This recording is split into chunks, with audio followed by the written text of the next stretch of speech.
E aí, turma, beleza? Professor Edson na área. Pessoal, na nossa aula 6 sobre direito do trabalho, nós vamos falar sobre o empregado e o empregador. Eu já falei para vocês sobre os requisitos do contrato de trabalho nas nossas primeiras aulas: subordinação, remuneração, alteridade. A gente já viu essa parte. Agora eu vou tentar explicar especificamente quem são considerados empregados, dependendo de determinados tipos de contratos de trabalho diferentes, quem são os empregadores e algumas particularidades sobre o empregador, certo? Então vamos nessa. Pessoal, o artigo 3º da CLT, ela considera o empregado toda pessoa física que prestar serviços de natureza não eventual a empregador, sobre dependência e mediante salário, certo? Então a nossa definição de empregado está no artigo 3º da CLT. E a nossa definição de empregador está no artigo 2º. Considera empregador a empresa individual ou coletiva que, assumindo os riscos da atividade econômica, admite, assalaria e dirige a prestação de serviço.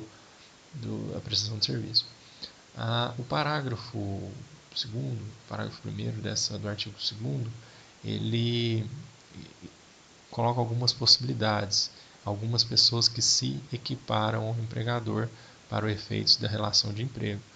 Exemplo, os profissionais liberais, as instituições de beneficência, as associações recreativas, que admitem os trabalhadores como empregados.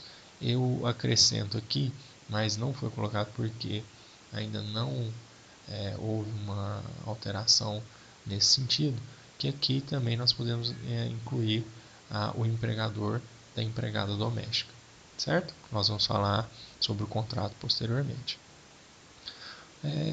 Sobre o empregado, não haverá, é bom que se diga que não haverá distinção entre trabalho intelectual, entre o trabalho técnico e o trabalho manual, ou seja, uma empresa não pode alegar diferença salarial entre pessoas do mesmo cargo, porque um executa uma tarefa mais intelectual, outro executa uma tarefa mais manual. Ou seja, eu não posso ter, por exemplo, no escritório de contabilidade, eu tenho um contador que faz mais parecer, mais auditoria, e eu tenho um outro contador que fica mais com a parte técnica de balanço, lançamento, de escrituração. Eu não posso ter dentro da minha empresa uma diferença de salário, uma diferença de direitos em razão dessa diferença ser técnica, ser intelectual, técnica ou manual, certo?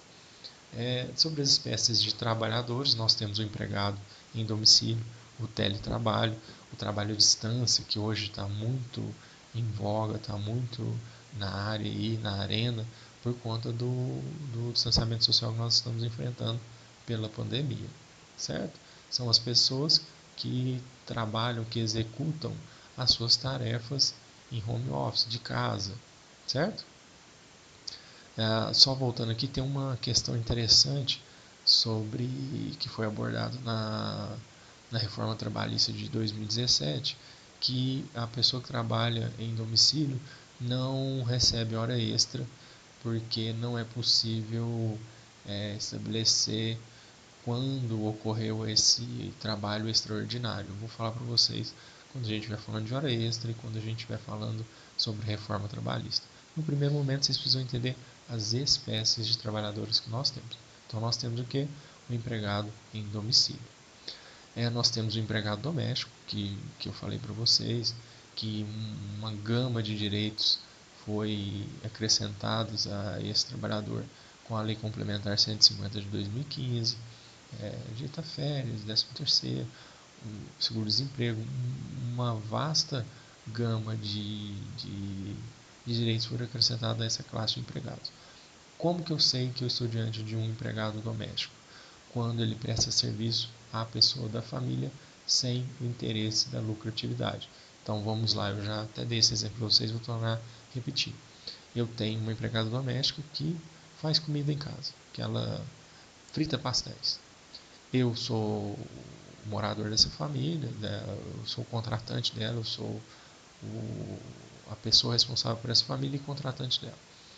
ela frita, faz as comidas, frita os pastéis para o benefício da, da casa, benefício das pessoas que moram na casa. Ela é uma empregada doméstica.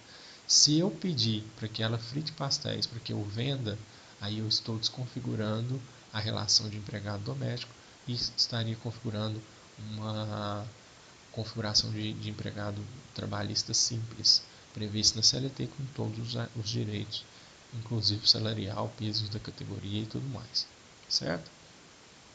E aí está aí alguns direitos que a lei complementar trouxe para o empregado doméstico. Adicional de 25% em caso de viagem com família do empregador. É aquele caso do empregador que chama a empregada doméstica para viajar com eles para ter algumas mordomias, algumas benesses no seu seio familiar. Ele tem que pagar 25% a mais durante esse período de salário. Tem o seguro contra acidente, uma indenização compensatória em caso de demissão, adicional noturno, hora extra no mínimo 50%, FGTS, aviso prévio, auxiliar de creche, salário família. Para facilitar que o empregador doméstico recolha todos esses salários, nós temos todos esses valores, nós temos o simples doméstico, que é um recolhimento possibilitado, tributário, para que o empregador doméstico possa recolher de forma mais simples esses valores, os tributos e valores do empregado que é subordinado a ele. Nós temos os trabalhadores do empregado rural, que apesar da Constituição fazer uma semelhança entre os trabalhadores rurais e os trabalhadores urbanos, nós temos algumas diferenças em razão até mesmo da previsão da CLT, onde os trabalhadores rurais assim considerados aqueles que exercem funções diretamente ligadas à agricultura e à pecuária não são regidos pela CLT, eles seriam regidos pela lei número 5.889 de 73. Lembro que a Constituição Federal, no seu artigo 7º, igualou esses trabalhadores. Certinho?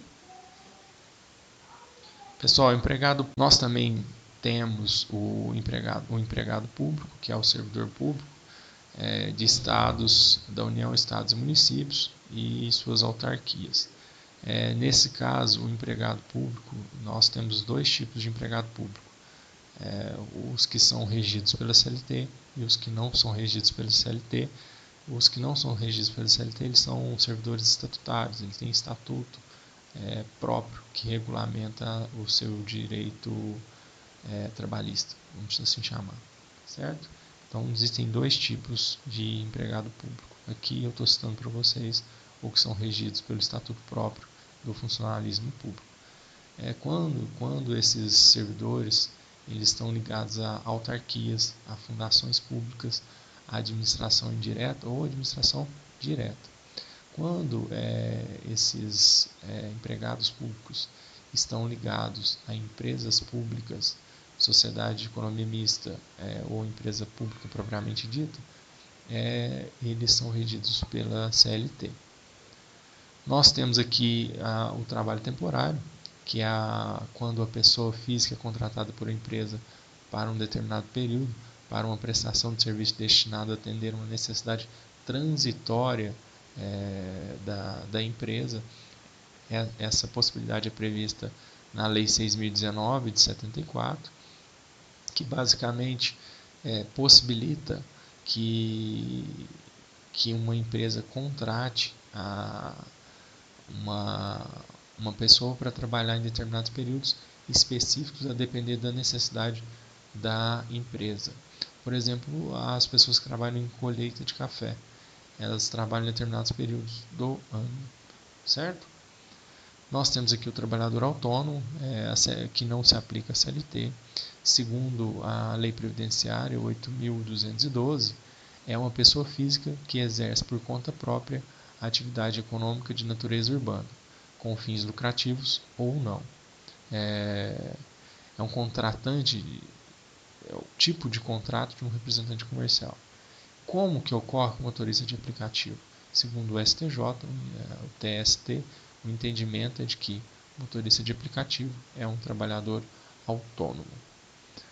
Nós temos o trabalhador eventual, que é, segundo a mesma lei previdenciária, é aquele que presta serviço de natureza urbana ou rural em caráter eventual a uma ou mais empresas sem relação de emprego. Ele é a pessoa que vai, por exemplo, o empregado rural, ele vai para fazer operar um trator durante uma semana para nivelar o pasto. Ele fez um trabalho eventual. Não é temporário. A diferença entre o eventual e o temporário é praticamente essa. O temporário, em determinados períodos de tempo, de ano, por exemplo, em razão do comércio, eventos, datas sociais, em relação à Páscoa, a plantio, colheita de café, nós temos o trabalhador temporário. Agora aqui nós estamos falando do trabalhador eventual. É aquele trabalhador que vai ser contratado para desempenhar determinada função e ele vai embora. Nós temos também o trabalhador avulso, que também é definido pela legislação previdenciária, é aquele sindicalizado ou não que presta serviços de natureza urbana ou rural sem vínculo empregatícios a diversas empresas, com a intermediação obrigatória de um sindicato ou um órgão gestor de mão de obra. Esse tipo de trabalho temporário ele ocorre comumente em portos, aquelas pessoas que são contratadas para ajudar a descarregar navios e tudo mais, precisa. Então, como que ocorre isso? Nós temos o trabalhador avulso, o tomador do serviço, a empresa que vai fazer o descarregamento no porto. O trabalhador ele faz um cadastro no sindicato ou no órgão gestor de mão de obra. Então, aqui, ó, sindicato ou órgão gestor de mão de obra vai ter o cadastro desse trabalhador avulso. O tomador vai até o sindicato ou até esse órgão gestor e faz a contratação de quantos funcionários, quantos trabalhadores ele precisa para desempenhar determinada função. Ele faz o pagamento por sindicato, o sindicato repassa para o trabalhador, certo? A diferença entre ele e o temporário eu expliquei para vocês. Nós temos aqui uma outra espécie de trabalhadores, que são os estagiários. O estágio é um ato educativo, escolar supervisionado, desenvolvido no ambiente de trabalho, que visa a preparação para o trabalho produtivo, que visa a preparação do estudante para a aplicação na prática. Ele é previsto na Lei 11.788 de 2008. Esse estágio ele pode ser obrigatório ou não obrigatório. A pergunta que a gente faz é quantos estagiários uma determinada empresa pode ter, certo? O artigo 17 da Lei de Estágio explica que de 1 a 5 empregados na empresa pode ter um estagiário, de 6 a 10 podem ter 2 estagiários, de 11 a 25 empregados até 5 estagiários. Acima de 25 empregados, nós podemos ter 20% de estagiários. Nós temos aqui o trabalhador voluntário. O trabalhador voluntário é aquele que presta o seu serviço no bem coletivo, para um bem social, para o bem de uma terceira pessoa, sem o requisito salário, certo? Ele presta essa atividade para pessoas físicas, para entidades públicas de qualquer natureza ou instituições privadas sem fins lucrativos. Aqui há uma diferença, que ele pode prestar para entidades públicas de qualquer natureza, seja ela lucrativa ou não, mas para instituições privadas apenas para aquelas não lucrativas. Do estagiário a gente já abordou aqui, principalmente quantitativo.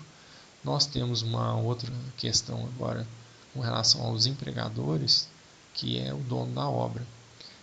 O dono da obra é aquele que está construindo ou reformando sua residência e não pode ser considerado empregador, como previsto no artigo 2º da CLT.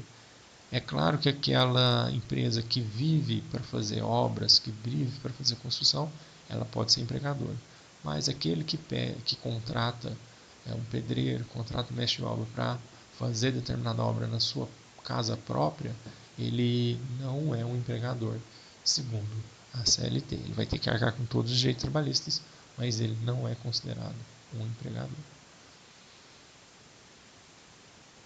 No caso de alteração de empresa, nós temos o seguinte: o artigo 448A, que foi acrescentado pela Reforma Trabalhista de 2017, explica como que ocorre com os direitos trabalhistas no caso de uma sucessão empresarial.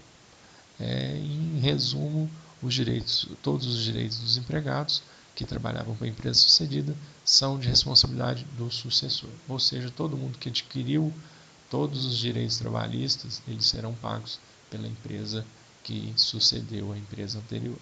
Então, no caso de uma compra e venda, a empresa B comprou a empresa B é responsável por todos os direitos trabalhistas dos empregados registrados na empresa A.